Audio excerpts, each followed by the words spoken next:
ನಮ್ಮ ದಿನ ಆರಂಭ ಆಗುವುದು ಸಾಮಾನ್ಯವಾಗಿ ಸೂರ್ಯ ಹುಟ್ಟುವುದರಿಂದ ಹಾಗೂ ನಮ್ಮ ದಿನ ಮುಕ್ತಾಯವಾಗುವುದು ಸೂರ್ಯ ಅಸ್ತವಾಗುವುದರಿಂದ.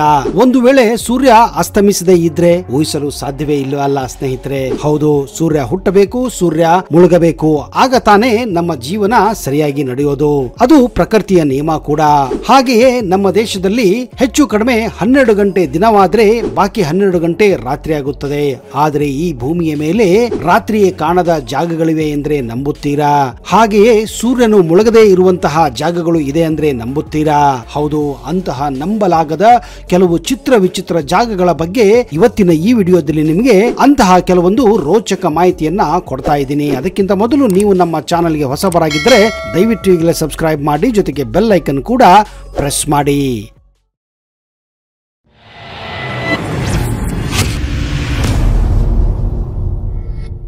ಮಾನವನ ಜೀವನ ಬೆಳಗ್ಗೆ ಮತ್ತು ರಾತ್ರಿಯ ನಡುವೆ ಮುಂದುವರಿಯುತ್ತದೆ. ಬೆಳಗ್ಗೆಯಾದಾಗ ವ್ಯಕ್ತಿಯು ತನ್ನ ಕೆಲಸಗಳನ್ನ ಮಾಡಿಕೊಳ್ಳುತ್ತಾನೆ, ರಾತ್ರಿಯಾದಾಗ ಸುಸ್ತಾಗಿ ಶಾಂತಿಯುತವಾಗಿ ಮಲಗುತ್ತಾನೆ. ಆದರೆ 69 ದಿನಗಳ ಕಾಲ ಕತ್ತಲಾಗದೆ ಮತ್ತು 90 ದಿನಗಳ ಕಾಲ ಬೆಳಕೆ ಆಗದಿದ್ದರೆ ಮನುಷ್ಯನ ಜೀವನ ಯಾವ ರೀತಿ ಇರಬಹುದು ನೀವೇ ಊಹಿಸಿ ನೋಡಿ. ಅಂತಹ ಒಂದು ದೇಶ ಈ ಭೂಮಿಯ ಮೇಲಿದೆ. ಮನುಷ್ಯರು ಇದೇ ಪ್ರಕ್ರಿಯೆಯಲ್ಲಿ ಹೊಂದಿಕೊಂಡು ಬದುಕುತ್ತಿದ್ದಾರೆ. ಆ ದ್ವೀಪವೇ ಸೊಮರಾಯ್ ದ್ವೀಪ. ನಾರ್ವೆ ದೇಶದ ಪಶ್ಚಿಮ ಭಾಗದಲ್ಲಿರುವ ಸೊಮರಾಯ್ ದ್ವೀಪ ಹಚ್ಚ ಹಸಿರಿನ ಪ್ರಕೃತಿಯ ನಡುವೆ ನೆಲೆಗೊಂಡಿದೆ ಮತ್ತು ಬಿಳಿ ಮರಳಿನ ಕಡಲ ತೀರಕ್ಕೆ ವಿಶ್ವವಿಖ್ಯಾತವಾಗಿದೆ. ಇದೇ ಕಾರಣ ಇದನ್ನ the land of midnight sun ಎಂದೇ ಕರೆಯಲಾಗುತ್ತದೆ. ಕಾರಣ ಇಲ್ಲಿ ಸೂರ್ಯ ಮಧ್ಯರಾತ್ರಿಯಲ್ಲಿ ಉದಯಿಸುತ್ತಾನೆ ಹಾಗೂ ಕೇವಲ 51 ನಿಮಿಷ ಮಾತ್ರ ಬೆಳಕು ಕೊಟ್ಟು ಮತ್ತೆ ಮಂಗಮಾಯವಾಗುತ್ತಾನೆ. ಈ ಇಡೀ ದ್ವೀಪ ಸುಂದರವಾದ ಸಮುದ್ರಗಳ ನಡುವೆ 48 ಎಕರೆ ಪ್ರದೇಶದಲ್ಲಿ ಹರಡಿಕೊಂಡಿದೆ. ಈ ದ್ವೀಪದ ಜನಸಂಖ್ಯೆ ಕೇವಲ 350 ಜನರು ಮಾತ್ರ. ಇಲ್ಲಿನ ವಿಶೇಷತೆಯನ್ನು ಗಮನಿಸಿದರೆ ಇಲ್ಲಿ ಪ್ರವಾಸಿಗರೇ ಈ ಊರಿನ ಹೆಚ್ಚಿನ ಜನಸಂಖ್ಯೆಯಲ್ಲಿ ಆಗಮಿಸಿ ಇಲ್ಲಿನ ಜನಪ್ರಿಯತೆಯನ್ನ ಹೆಚ್ಚಿಸಿದ್ದಾರೆ. ಈ ಇಡೀ ದ್ವೀಪ ಹಗಲು ರಾತ್ರಿ ಇಲ್ಲದೆ ಇರೋದಕ್ಕೆ ಒಂದು ಕಾರಣ ಕೂಡ ಇದೆ. ಸೊಮರಾಯ್ ದ್ವೀಪ ಉತ್ತರಕ್ಕೆ 200 ಮೈಲಿ ದೂರದಲ್ಲಿ ಆರ್ಟಿಕ್ ವೃತ್ತವಿದೆ. ಇದೇ ಕಾರಣ ಇಲ್ಲಿ ಇಂತಹ ಪರಿಸ್ಥಿತಿ ಇರೋದು. ಮುಂದೆ ಒಂದು ದಿವಸ ಅಂದ್ರೆ 24 ಗಂಟೆ ಕಾಲ ಸೂರ್ಯ ಮೂಡುವುದೇ ಇಲ್ಲ, ಪೂರ್ಣ ರಾತ್ರಿಯಾಗಿರುತ್ತದೆ. ವರ್ಷದಲ್ಲಿ ಹಲವಾರು ದಿವಸ ನಿರಂತರ ಹಗಲು ನಿರಂತರ ರಾತ್ರಿಯೂ ಇಲ್ಲಿ ಇರುತ್ತದೆ. ಮೇ 18ರಿಂದ ಜುಲೈ 26ರವರೆಗೆ 69 ದಿನಗಳ ಕಾಲ ಸತತವಾಗಿ ಇಲ್ಲಿ ಸೂರ್ಯ ಉದಯಿಸುತ್ತಾನೆ ಇರುತ್ತಾನೆ. ಅಂದ್ರೆ ಈ ಸಮಯದಲ್ಲಿ ಇಲ್ಲಿ ರಾತ್ರಿಯೇ ಇರುವುದಿಲ್ಲ.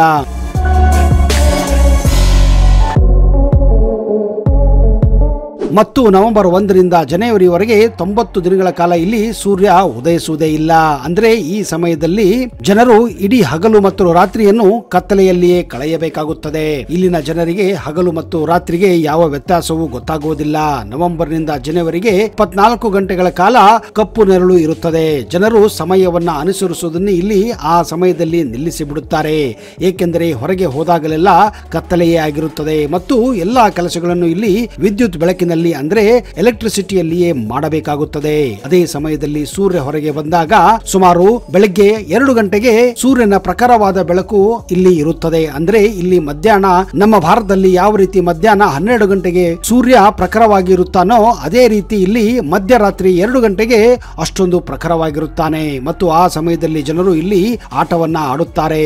ಇಲ್ಲಿ ಹೆಚ್ಚಾಗಿ ಫುಟ್ಬಾಲ್ ಆಟವನ್ನ ಆಡುತ್ತಾರೆ, ಮನೆ ಕೆಲಸಗಳನ್ನ ಮಾಡುತ್ತಾರೆ, ಬೀದಿ ದೀಪದಲ್ಲಿ ವ್ಯಾಪಾರಗಳನ್ನ ಮಾಡುತ್ತಾರೆ ಮತ್ತು ಇತರ ಎಲ್ಲ ಕೆಲಸಗಳನ್ನು ಇಲ್ಲಿ ಯಾವ ರೀತಿ ದಿನದ ಸಮಯದಲ್ಲಿ ನಾವು ಮಾಡುತ್ತೇವೋ ಹಾಗೆ ಸಾಮಾನ್ಯವಾಗಿ ಇಲ್ಲಿ ಮಾಡುತ್ತಾರೆ. ಆದ್ರೆ ನೀವು ಆಶ್ಚರ್ಯ ಪಡಬಹುದು, ಇಲ್ಲಿನ ಜನರು ಯಾವ ರೀತಿ ಸಮಯವನ್ನ ಕಂಡು ಹಿಡಿಯುತ್ತಾರೆ ಅಂತ. ಸೂರ್ಯನ ಸ್ಥಾನ ಮತ್ತು ಬದಲಾಗುತ್ತಿರುವ ಬಣ್ಣವನ್ನು ಅಂದಾಜು ಮಾಡುವ ಮೂಲಕ ಇಲ್ಲಿಯ ಜನರು ಸಮಯವನ್ನ ಕಂಡು ಹಿಡಿಯುತ್ತಾರೆ. ಸೂರ್ಯನು ಕಿತ್ತಳೆ ಬಣ್ಣದಲ್ಲಿದ್ದಾಗ ಇಲ್ಲಿ ರಾತ್ರಿಯಾಗಿದೆ ಎಂದರ್ಥ. ಅದೇ ಸಮಯದಲ್ಲಿ ಸೂರ್ಯನು ಹಗಲಿನಲ್ಲಿ ಹೆಚ್ಚು ಪ್ರಕಾಶಮಾನವಾಗಿರುತ್ತಾನೆ.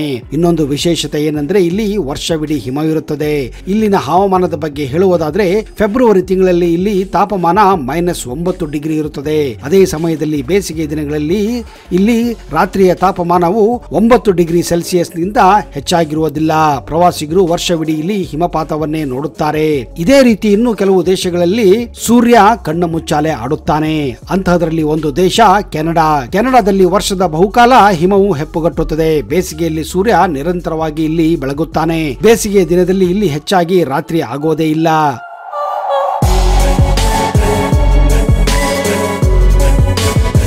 ಐಸ್ಲ್ಯಾಂಡ್ ಯುರೋಪಿನ ಎರಡನೇ ಅತ್ಯಂತ ದೊಡ್ಡ ದ್ವೀಪವಾಗಿದೆ. ಇಲ್ಲಿ ಅರ್ಧರಾತ್ರಿಯೂ ಕೂಡ ಸೂರ್ಯ ತನ್ನ ಕಿರಣಗಳನ್ನ ಚೆಲ್ಲುತ್ತಾನೆ ಇರುತ್ತಾನೆ. ಈ ದೇಶವು ಒಂದು ವಿಲಕ್ಷಣಕ್ಕೆ ಹೆಸರುವಾಸಿಯಾಗಿದೆ. ಅದೇನೆಂದ್ರೆ ಪ್ರಪಂಚದ ಪ್ರತಿಯೊಂದು ದೇಶದಲ್ಲಿ ಸೊಳ್ಳೆಗಳು ಕಂಡುಬರುತ್ತವೆ, ಆದ್ರೆ ಐಸ್ಲ್ಯಾಂಡ್ ನಲ್ಲಿ ಮಾತ್ರ ಒಂದು ಸೊಳ್ಳೆಯನ್ನು ನೀವು ನೋಡುವುದಿಲ್ಲ. ಇದು ಸೊಳ್ಳೆ ಇಲ್ಲದ ದೇಶವೆಂದೇ ಹೆಸರುವಾಸಿಯಾಗಿದೆ.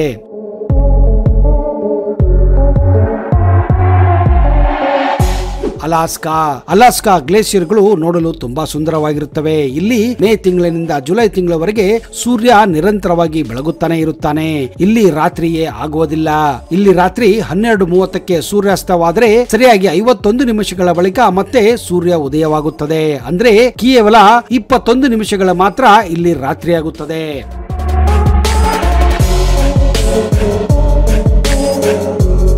ಇನ್ನು ಕೆಲವು ವಿಲಕ್ಷಣ ಸಂಗತಿಗಳು ನಿಮ್ಮನ್ನು ಇನ್ನೂ ದಿಗ್ಭ್ರಾಂತಗೊಳಿಸಬಹುದು. ಅಂತಹದರಲ್ಲಿ ವಿಶ್ವದ ಅತ್ಯಂತ ಕಡುಬಡುವ ದೇಶ ಅದುವೇ ಆಫ್ರಿಕಾ ಖಂಡದ ಬುರುಂಡಿಯಾಗಿದೆ. ಬ್ರಾಜಿಲ್ ದೇಶದ ರುವಾಡೋ ಅಮ್ಯಾಂಡೋಯನ್ ಪ್ರದೇಶದಲ್ಲಿ ಗುರುತ್ವಾಕರ್ಷಣೆ ಕೆಲಸ ಮಾಡುವುದೇ ಇಲ್ಲ. ಇದು ಪ್ರಕೃತಿಯ ವಿರುದ್ಧವಾಗಿದೆ. ಇಲ್ಲಿ ನೀವು ಕಲ್ಲನ್ನ ಮೇಲಿಂದ ಎಸೆದರೆ ಅದು ಕೆಳಗೆ ಬೀಳುವುದೇ ಇಲ್ಲ, ಹಾಗೆಯೇ ತೇಲುತ್ತಾನೆ ಇರುತ್ತದೆ. ಇದನ್ನು ನೋಡಲೆಂದೇ ಜನ ಇಲ್ಲಿ ಸಾವಿರಾರು ಸಂಖ್ಯೆಯಲ್ಲಿ ಸೇರುತ್ತಾರೆ. ಅಷ್ಟೇ ಅಲ್ಲದೆ ಇಳಿಜಾರು ಇರುವಂತಹ ರಸ್ತೆಯಲ್ಲಿ ಇಂಜಿನ್ ಸ್ಟಾರ್ಟ್ ಮಾಡದೆ ಕಾರು ಬಸ್ಸುಗಳು ಮೇಲಕ್ಕೆ ಹತ್ತುತ್ತವೆ.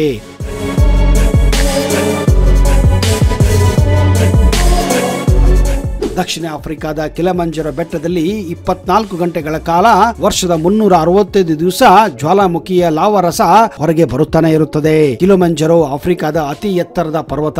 ಇದು ತಾಂಜಾನಿಯಾ ದೇಶದ ಕಿಲಿಮಂಜರೋ ರಾಷ್ಟ್ರೀಯ ಉದ್ಯಾನವನದಲ್ಲಿದೆ. ಆದರೆ ಹೊರಗಿನಿಂದ ಈ ಪರ್ವತವನ್ನು ನೋಡಿದರೆ ಹಿಮದಿಂದ ತುಂಬಿರುವ ಹಾಗೆ ಕಾಣುತ್ತದೆ. ಆದರೆ ಇದರ ಗರ್ಭದಲ್ಲಿ ಜ್ವಾಲಾಮುಖಿ ಯಾವಾಗಲೂ ಹರಿಯುತ್ತಾನೆ ಇರುತ್ತದೆ.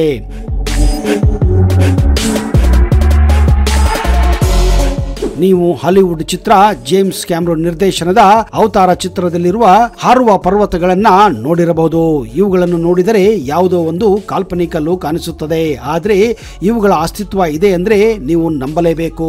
ಹೌದು, ಈ ತೇಲುವ ಪರ್ವತ ಶ್ರೇಣಿಗಳು ಟಿಯಾನ್ಜಿ ಪರ್ವತ ಎಂದು ಹೆಸರಿಸಲಾಗಿದೆ. ಇವು ಚೈನಾದ ಹುನಾನ್ ಪ್ರಾಂತದಲ್ಲಿವೆ. ಇವು ಸುಮಾರು 300 ಮಿಲಿಯನ್ ವರ್ಷಗಳ ಹಿಂದೆ ಸೆಡಿಮೆಂಟರಿ ಬಂಡೆಗಳಿಂದ ರೂಪುಗೊಂಡಿದ್ದವು. ಬಂಡೆಗಳು ಗಾಳಿ ಮತ್ತು ನೀರಿನಿಂದ ಹಲವಾರು ಸವೆತದ ಹೊಡೆತದ ನಂತರ ಇವು ಸ್ಫಟಿಕ ಶಿಖರಗಳಾಗಿ ಮಾರ್ಪಡಿಸಲ್ಪಟ್ಟಿವೆ. ಮತ್ತು ಈ ಪ್ರದೇಶದಲ್ಲಿ ಜೊತೆಗೆ ಕೇವಲ ಪರ್ವತಗಳು ಅಲ್ಲದೆ ಹಾರುವ ಜಲಪಾತಗಳು, ನದಿಗಳು, ಸರೋವರಗಳು, ಸಣ್ಣ ಗುಹೆಗಳು ಮತ್ತು ವನ್ಯಜೀವಿಗಳು ಈ ಪರ್ವತದ ಪ್ರದೇಶದಲ್ಲಿ ನೀವು ಕಾಣಬಹುದು.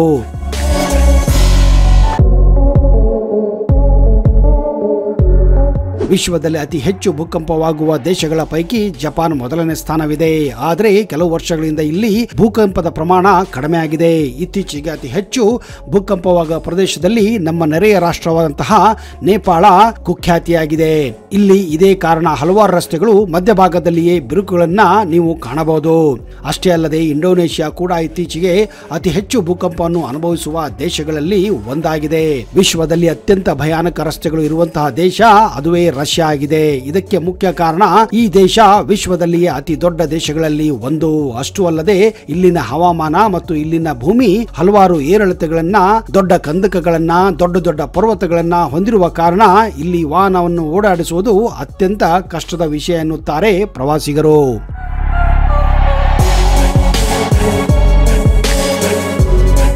ನೋಡಿದಿರಾ ಸ್ನೇಹಿತರೆ, ಈ ಭೂಮಿಯ ಮೇಲೆ ಎಂತೆಲ್ಲ ಪ್ರದೇಶಗಳಿವೆ, ಎಂತೆಲ್ಲ ದೇಶಗಳಿವೆ ಅಂತ.